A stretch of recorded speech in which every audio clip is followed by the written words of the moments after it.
In modern programming, we often hear about programming paradigm, about procedural programming, object-oriented programming, and also about functional programming.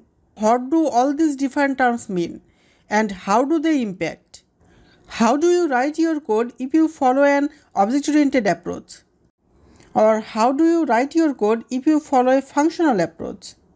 In this video, we will have a closer look on functional, procedural, and object-oriented programming. Hello, I am Kuntol and welcome to my channel. So, what are programming paradigm? That's of course important to understand. You could say it's just a way of writing code. It's about how you write and organize your code. It's not a syntax or feature. It's not a special feature exposed by the browser or anything. This is really just how you structure your code and how your code is organized. There are three paradigms you could follow. You have procedural programming, you have object-oriented programming, and you have functional programming. Now, what does this mean if you are writing your code in procedural style? Procedural programming can be defined as a programming model which is derived from structured programming based upon the concept of calling procedures, also known as routines, subroutines, or functions. Simply consists of a series of computational steps to be carried out. During a program's execution, any given procedure might be called at any point, including by other procedures or itself. Languages used in procedural programming: Fortran, Algol, COBOL, BASIC, Pascal, and C. Now let's talk about object-oriented programming. Object-oriented programming can be defined as a programming model which is based upon the concept of objects. Like real-world objects, they have some state or data and can do some work or functionalities. Objects contain data in the form of attributes and do work in the form of methods. For example, think like a car has some attributes like what color it is, how many seats does it have, does it powered by octane, gas, or electricity. So these are called attributes. And also a car can do some work like move forward, backward, left or right, etc. These are functions. The most popular object-oriented programming languages are based on class, meaning the objects are instances of classes, which also determine their types.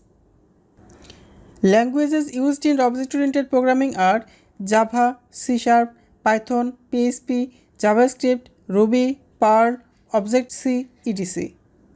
I have dedicated video about object-oriented programming. After watching this video, if you are interested, check the description box below. Here is a simple example of procedural code and object-oriented programming code. Now let's compare side by side between procedural code and object-oriented programming. In procedural programming, program is divided into small parts called functions. In object-oriented programming, program is divided into small parts called objects. Procedural programming follows top-down approach. Object-oriented programming follows bottom-up approach. There is no access specifier in procedural programming. Object-oriented programming have access specifier like private, public, protected, etc.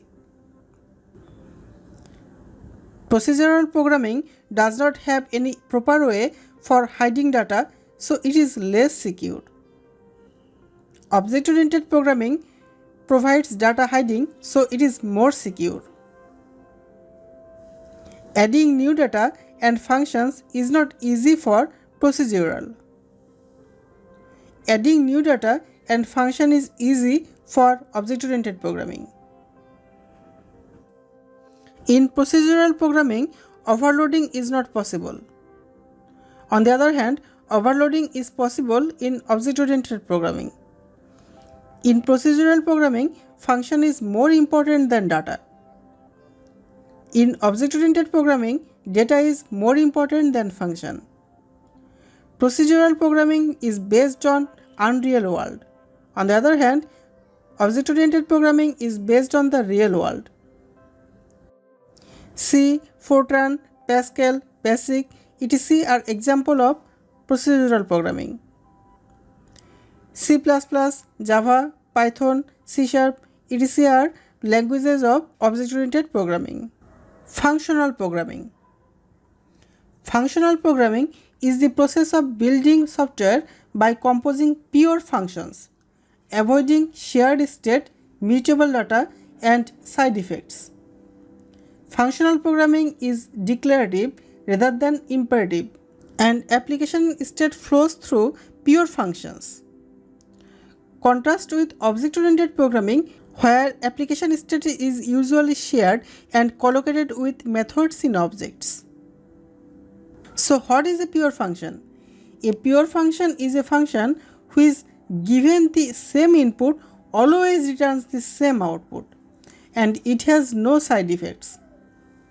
Check out the snippet I given below to distinguish between pure function and impure function. What is immutability?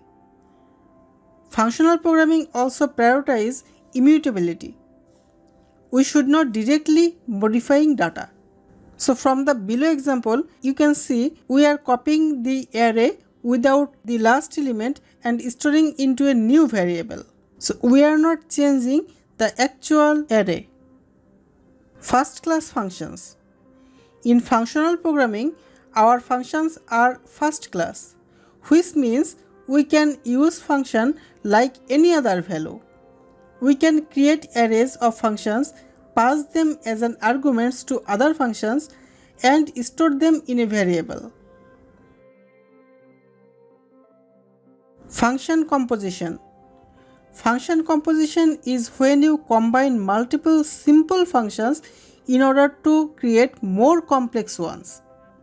So you could have an average array function that combines an average function which is sum function that sums up an array's values. These individual functions are small and could be reused for another purpose.